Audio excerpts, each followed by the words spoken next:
Honestly, I don't have much of an intro for this movie, so I'll keep it short. Today we'll be talking about the very kid-friendly Venom, the best buddy cop movie of 2018 and also the slimiest. So let's start this thing.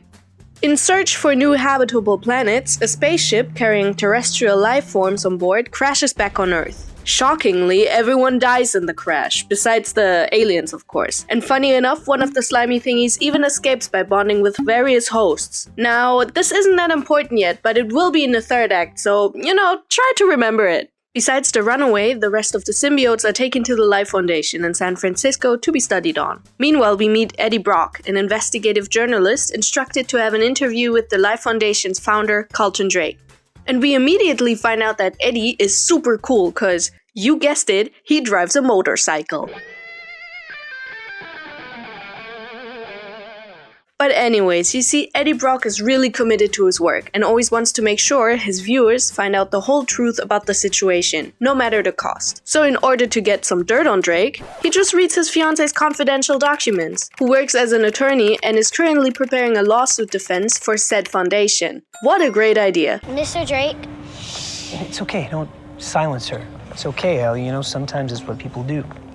They try and silence those of us who ask questions, but you know what, in the end, we're the ones who change the world. Take good care of that, Ellie. Sorry, but you still didn't answer a question. Now, as you could probably guess, Brock's interview with Drake goes horribly wrong. So how about those human experiments, huh? Get out. He then proceeds to get fired, but that's not that bad. At least he still has love. Because I loved you. You loved me? What is that supposed to mean? What you did got me fired.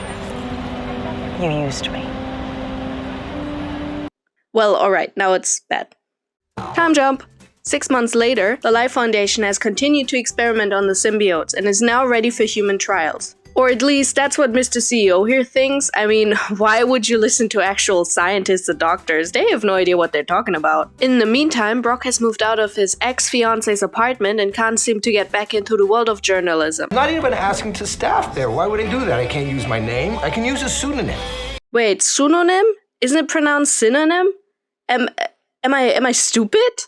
Yes. However, Eddie's life is about to change because one of Drake's lead scientists, Dora Skirth, comes to him for help in exposing the Life Foundation's evil doings. Now, at first Brock plays a little hard to get and refuses Dora's cry for help, but he realizes the movie would be too short otherwise, so at the end, he breaks into the Foundation's laboratory with Dora's help to gather incriminating evidence. But how it usually goes in these movies, his plan just doesn't quite work out how he thought it would.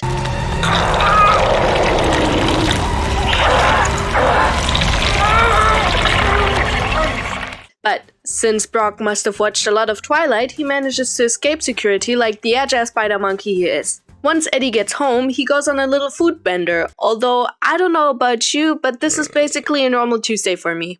Anyways, he proceeds to pass out for a while. In the meantime, Drake finds out about the break-in on his facility and that one of his beloved symbiotes is missing. Brock's side effects for having the symbiote inside him start to become worse. As he asks Annie for help in exposing the evidence he gathered from Drake's laboratory, the conversation takes a rather unusual turn when Eddie takes a quick bath, plus a little snack. Luckily for him, Annie acquired a new boyfriend that's actually a doctor, Dan, who immediately runs an MRI on Eddie to figure out what's going on, which Venom really doesn't appreciate.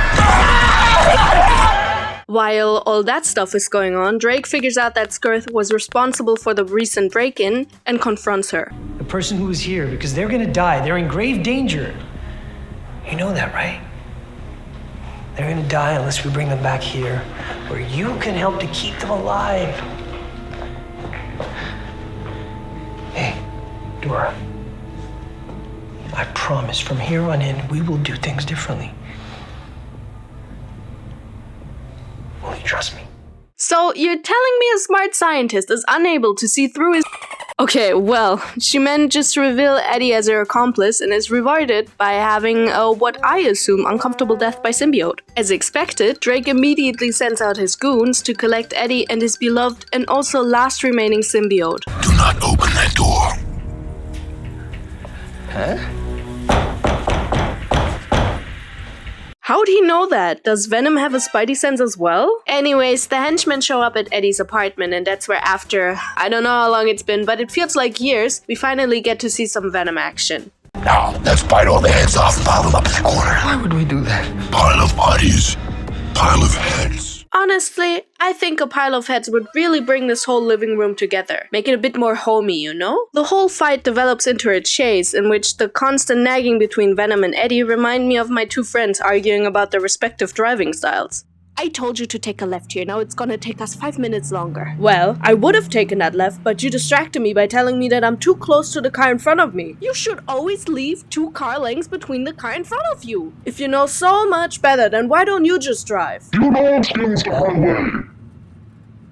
Okay, well, at the end, Venom and Brock manage to escape the mercenaries, and the two start to have their first face-to-face introduction. Venom explains that his species' main purpose is to travel through space and search for inhabited planets on which the symbiotes can feast on.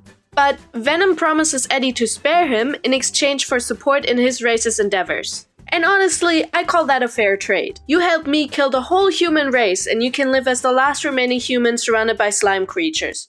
I mean, where can I sign up? After their little talk, Brock decides to break into his old boss's office to leave him with the evidence he gathered around the Life Foundation and its CEO. I got us. Aww, they're in us already. As they get out of the building, they're ambushed by a SWAT team waiting for them in the lobby. This triggers yet another Venom transformation, but this time it's dark and hard to see.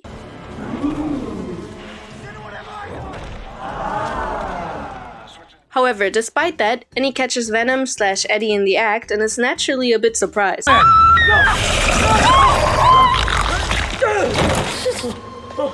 She decides to quickly take Eddie to the hospital. Side note, maybe you faintly remember that at the beginning I told you about a symbiote escaping during the spaceship crash and merging away? Well, that symbiote apparently always wanted to see San Francisco. Most importantly, the Life Foundation, cause he manages to locate Drake and merges with him. Anyways, back at the hospital, Eddie is told by Dan that Venom actually started to slowly eat away on his organs, which results in Eddie feeling a bit betrayed by his thought friend and separating himself from the symbiote. Although, this couldn't have been at the worst time, because Drake's henchmen managed to catch up to Brock and take him with them to present to Drake. You're being dumb, Brock. I'm not insane. What's insane is the way humans choose to live today.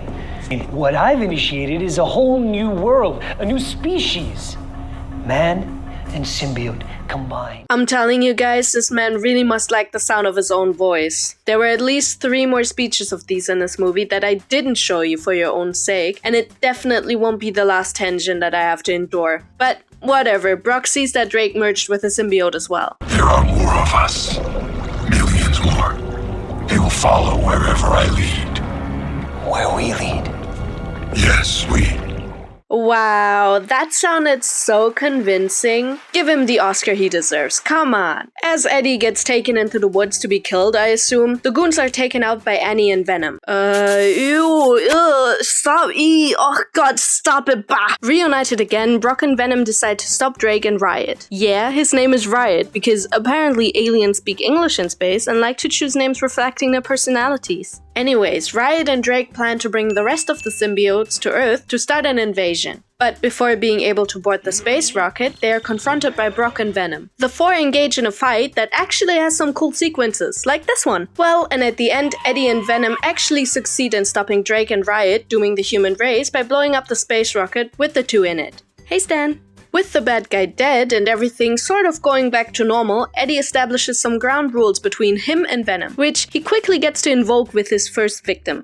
On second thought, please.